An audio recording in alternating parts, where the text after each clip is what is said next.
ایک مرتبہ کا ذکر ہے کہ ایک کوے کو جنگل کی سیر کا شوق پیدا ہوا تو وہ کوہ اڑتا اڑتا ایک جنگل میں چلا گیا۔ جب وہ وہاں پہنچا تو اس نے ایک جگہ دیکھا کہ بہت سے مور جمع تھے اور سب پروں کو پھیلا کر اپنے خوبصورت پر دیکھ کر خوش ہو رہے تھے اور رقص کر رہے تھے۔ کوہ بھی ان موروں کا تماشا دیکھنے لگا۔ ان کے نیلے، ہرے اور سنہرے پر اسے بہت اچھے لگے۔ کوے نے دل میں سوچا کہ ان کے پر کتنے خوبصورت ہیں، یہ دھن پھیلا کر ناچتے ہیں تو اتنے بھلے لگتے ہیں۔ میں اگر ان موروں کے پر جو ادھر ادھر گر جاتے ہیں جمع کر کے اپنے پروں پر لگا لوں تو میں بھی مور بن جاؤں گا۔ کوے نے یہ سوچ کر ادھر ادھر سے مور کے پر جمع کیے، پروں میں لگائے اور پھر موروں میں جا کر انہی کی طرح رقص کرنے کی کوشش کرنے لگا۔ جب موروں نے اپنی مخصوص آواز نکالی تو کوے نے بھی چاہا کہ وہ ان کی اب بولی بولے۔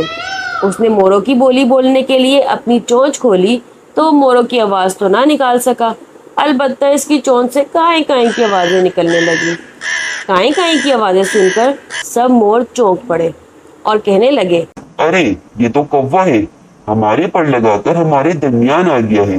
یہ کہہ کر سب موروں نے اس کوے کو گھیر لیا اور ٹھونگے مارنے لگے۔ کوے نے جب یہ دیکھا کہ اس کا راز کھل گیا ہے تو وہ موروں سے جان بچا کر اڑا اور واپس اپنی ہمجولی کووں میں آ گیا۔ لیکن ہوا یہ کہ جب کووں نے اسے دیکھا تو پہچان نہ سکے۔ یہ کوئی مور ان کے درمیان آ گیا ہے۔ سب کوے اس کو دیکھ کر کہنے لگے، یہ کوہ نہیں ہے، اس کے پر تو مور کیسے ہیں؟ یہ ہم میں کیوں آیا ہے؟ یہ کہہ کر سب کووں نے ٹھونگے مار مار کر اسے وہاں سے بھاگنے پر مجبور کر دیا۔ اپنے ساتھی کووں کے حملے کی وجہ سے کوہ انہیں بھی یہ نہیں بتا سکا کہ وہ مور نہیں بلکہ ان کا ہی ساتھی کوہ ہے۔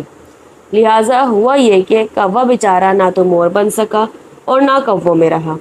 آخر اس نے مایوس ہو کر موروں کے سارے پر جھاڑ دیے اور کووں میں رہنے لگا۔